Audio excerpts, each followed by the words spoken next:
Good morning সবাইকে। আমি Payel, creators পিজিবি ব্লগে তোমাদের সবাইকে অনেক অনেক স্বাগত। প্রায় 1.5 বছর পর আমি আমার ব্লগটা স্টার্ট করছি। ফার্স্টে ভাবছিলাম যে কি করে কি শুরু করব না করব, কি বলবো তোমাদেরকে। তাও ভাবলাম এতটা না ভেবে স্টার্ট করে দিই, তারপরে দেখা যাক। অনেক কারণ ছিল তার জন্য আমি যেহেতু ভিডিও করতে পারিনি বা করা হয়ে ওঠেনি। এমনি ফ্যামিলি প্রবলেমও ছিল, আমার শরীরও ঠিকমতো খুব একটা ভালো ছিল না, তার জন্য আর ভিডিও করা হয়নি। অনেক দিন ধরে ভাবছিলাম ভিডিও আবার স্টার্ট করব, কিন্তু কোনো না কোনো কারণে ঠিক হয়ে উঠছিল না, তার জন্য আর করা হয়নি ভিডিওটা। কিন্তু কালকে রাতে যখন দেখলাম, মানে তোমরা সবাই জানো যারা সোশ্যাল মিডিয়ার সাথে যুক্ত আছো, যে আমাদের জন্য ওয়াইটি স্টুডিও রয়েছে। ওয়াইটি স্টুডিওতে যখন আমি গেলাম তখন দেখছি আমার সব দিক দিয়ে মানে পুরো চ্যানেলটা পুরোপুরি ডিসডাউন হয়ে গেছে। এবার মানে ওই জিনিসটা দেখে না কেমন একটা জানি লাগলো, যে একটা জায়গায় ছিল, সেখান থেকে হয়তো তোমরা সবাই আমাকে চেনো না, কিন্তু আমার দিক থেকে হলেও আমি একটু হলেও তো ওপরে এগিয়েছিলাম। এবার সেখান থেকে একদম নিচে নেমে গেছি, সেইটা আমি ঠিক মেনে নিতে পারছিলাম না। তাই ভাবলাম যে ভিডিওটা আবার শুরু করি। আশা করছি যে তোমরা সবাই আগের মতন অনেক অনেক সাপোর্ট করবে, আমার পাশে থাকবে। প্লিজ সাপোর্ট করো, কারণ তোমরা ছাড়া ইউটিউবের কোনো জায়গাই নেই, মানে আমাদেরও কোনো জায়গা নেই। তাই বলছি সাপোর্ট করো, অবশ্যই সাপোর্ট করো। আজ থেকে আমি আমার ভিডিওটা স্টার্ট করছি আবার, আর তোমরা দেখতে থাকো। আর সারাদিন আমি কি কি করি না করি সবটাই তোমাদের সাথে শেয়ার করব, তো প্লিজ পাশে থাকো। এখন আমার তো কোনো কাজ নেই, আমার একটাই কাজ হচ্ছে টাইম মতন খাওয়া, আর আমার কোনোই কাজ নেই। তাই বসে বসে খাই, ফোন দেখি, এটা ছাড়া আমার আর কোনো কাজ বাজ নেই। তাই আমি লেবুগুলো এনেছি এখন রস করব বলে। আর জেরি ভেবেছে যে আমি কি না কি খাবো, তার জন্য এখানে হাঁ করে বসে রয়েছে। এখন দাঁড়ান দেখাচ্ছি আপনাদেরকে। এই যে লেবু নিয়ে চলে এসেছি, এবার এগুলো রস করব। আর এইদিকে জেরি ভাবছে আমি কিছু হয়তো খাবো ভালো মন্দ, তার জন্য এসে বসে আছে পাশে। কিরে, খাবি তুই লেবু?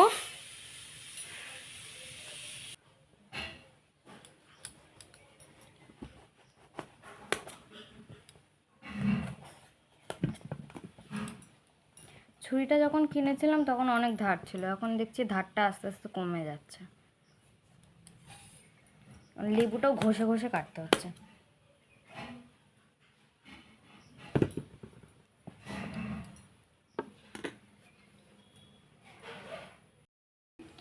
লেবুটা খেতেও পুরো আমি এই রস করেই একমাত্র আমার ভালো লাগে খেতে, নাহলে আর ইচ্ছা করে না, জন্য কিছুভাবে খাই।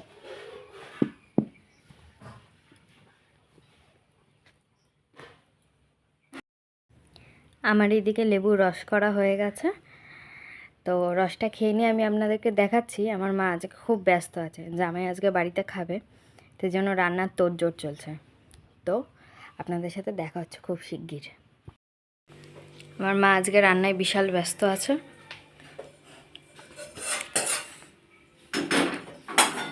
কি রান্না হচ্ছে মা আজকে? আম দিয়ে টকের ডাল আর বেগুন ভাজা। আর তোর দাদা খাবে না বলে দাদার জন্য আবার আলাদা ঝাল ডাল। ও, দু রকম ডাল। হ্যাঁ, 2 রকম ডাল। আর ইলিশ মাছ দিয়ে বেগুন দিয়ে আলু দিয়ে কালো জিরে দিয়ে ঝোল।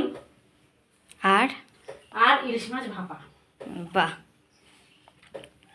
আর তার সাথে তো আমের চাটনি আছে রাখা, যে যেটা খাবে। বললাম না আজকে মা খুব ব্যস্ত আছে, তো বুঝতেই পারলেন যে এতগুলো রান্না করতে তো টাইম তো লাগবেই। তো খাওয়ার সময় দেখা হচ্ছে, টাটা।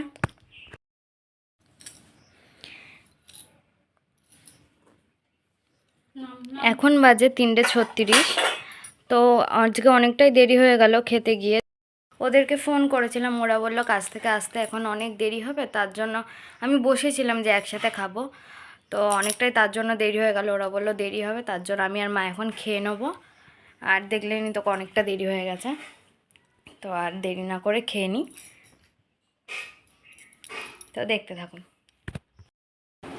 আরও দেরি হলো আজকে মায়ের জন্য, আমি যেহেতু মাছ বেছে খেতে পারি না, ইলিশ মাছটাই আর কি, তো মা স্নান টান করতে দেরি হলো, তো তাই মা যতক্ষণ না আসছে আমার খাওয়া হচ্ছে না। তো মা এখন এসছে, মা মাছটা বেছে দেবে, তারপর আমি খাবো, তার জন্যই বসেছিলাম আরও। খেয়ে উঠেও কোনো শান্তি নেই, এবার এই ওষুধ খেতে হবে। আমার মতো কে কে একদম ওষুধ খেতে পারো না কমেন্টে জানিও।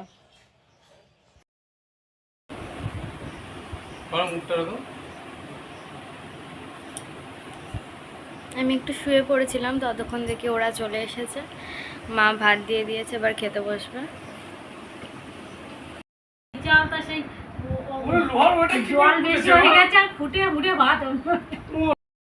শুভ সন্ধে সবাইকে। মা এখন সন্ধে দিচ্ছে, তার জন্য একজন বসে রয়েছে লকুনদারা খাবে বলে। ওই যে দেখতে পাচ্ছ, ওখানে বসে রয়েছে, মা এখানে সন্ধে দিচ্ছে বলে। যদি নকুনদারা দেয় তাহলে খাবে আর কি, তার জন্য। একবার বললেই হয়, না খাবি, শুধু বলতে দেরি যে খাবি আয়, ব্যাস। আর ওখানে যে সন্ধে দিচ্ছে ওইসবের কিন্তু কোনো ইন্টারেস্ট নেই, শুধু নকুনদানার জন্যই ও ওখানে গেছে, আর কোনো কারণ নেই। সন্ধ্যাবেলা খুব খিদে পেয়ে গেছিলো, তাই মা একটু ডিম সেদ্ধ করে দিল, তাই ওটা খাচ্ছি। আর একটা ছোচা বসে আছে, আর এই যে ছোচাটা বসে রয়েছে খাবে বলে। কিরে খাবি? খিদে পেয়েছে তাই মায়ের সাথে বদ্দিদের দোকানে যাব। ওদের দোকানটা অর্ধেক দিন খোলে না, যদিও 2 দিন ধরে খুলছে, তাই দেখি কি কি আছে।